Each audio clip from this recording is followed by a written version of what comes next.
வணக்கம். இன்னைக்கு நம்ம கர்நாடக சங்கீதத்தில் முதல் பாடமான சரளி வரிசை ராகம் மாயா மாளவ கவுளை 15வது மேலகர்த்தா ராகம், தாளம் ஆதி தாளம். ஸோ இந்த தாளம் போட்டு நம்ம எப்படி இந்த ஸ்வரங்களை பிரயோகிக்கிறது அப்படிங்கிறது பார்ப்போம். ஸோ இந்த ஆதி தாளம் 8 பீட்ஸ், அதாவது தட்டணும் 1, கவுண்ட் பண்ணணும் little finger 2 and 3 for ring finger, 4 for middle finger, மறுபடி தட்டணும், 5 ஃபார் ரிவர், மறுபடி டேப் பண்ணணும், 6 ட்விஸ்ட் பண்ணும், 7 டேப் அகெயின் ட்விஸ்ட், 8. ஸோ இந்த 8 பீட்ஸ் ஃபார் ஆதி தாளம். இந்த ஒவ்வொரு பீட்லேயும் ஒவ்வொரு ஸ்வரம் பாடும். இது எப்படி நம்ம ஸ்வரம் தாளம் போட்டு பாடுறது அப்படிங்கிறத நான் பாடி காமிக்கிறேன். அதுபடியே என்னை பார்த்து அப்படியே நீங்கள் ப்ராக்டிஸ் பண்ணுங்கள். முதல்ல இப்படி நிமிர்ந்து உட்காந்துக்கோங்க. இதை பயிற்சி பண்ணும் முறை. சமணம் போட்டு உட்காந்துக்கோங்க. கீழே தரையில் சமணம் போட்டு உட்காந்துக்கோங்க. உட்காந்துட்டு தொடையில் ப்ராக்டிஸ் பண்ணி பழகுங்க.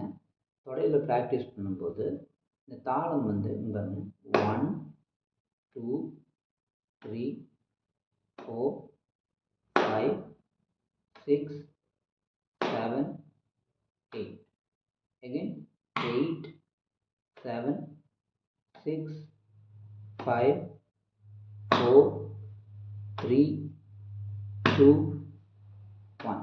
இப்படி வீச்சில் முடியும். இது தட்டுறது இப்படி திருப்பி இந்த பக்கம் காமிக்கும்போது அது வீச்சுன்னு சொல்லுவோம். சரிங்க. ஸோ இப்போ இதை இப்போ நம்ம தாளம் தொடையில் போடும்போது இப்படி தட்டுறதோ, இந்த சம் மிஸ்டேக்ஸ் இப்படி தட்டுறது, இங்கிருந்து தட்டுறது, இந்த மாதிரி அன்வான்ட் திங்ஸ் எல்லாம் நம்ம பண்ணக்கூடாது. இங்கிருந்து இந்த ஹைட்டில் தான் நம்ம தாளம் போட்டு ப்ராக்டிஸ் பண்ணணும். அப்படி பண்ணால் தான் அந்த டைமிங் பீட்டுக்கு நம்ம கரெக்டாக நமக்கு அந்த ஸ்வரம் அந்த தாளத்தில் அடங்கும்.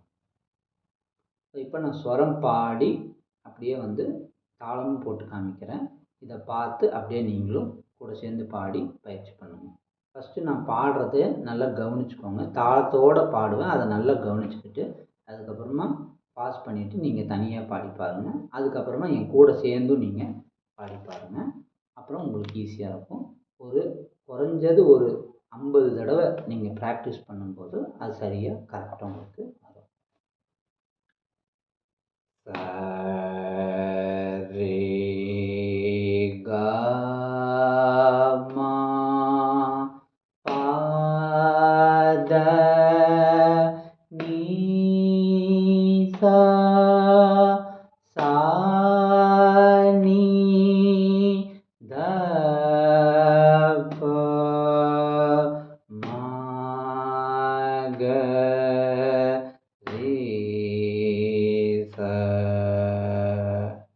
இன்னொரு தடவை பாடி காமிக்கிறேன், நல்லா கவனிங்க.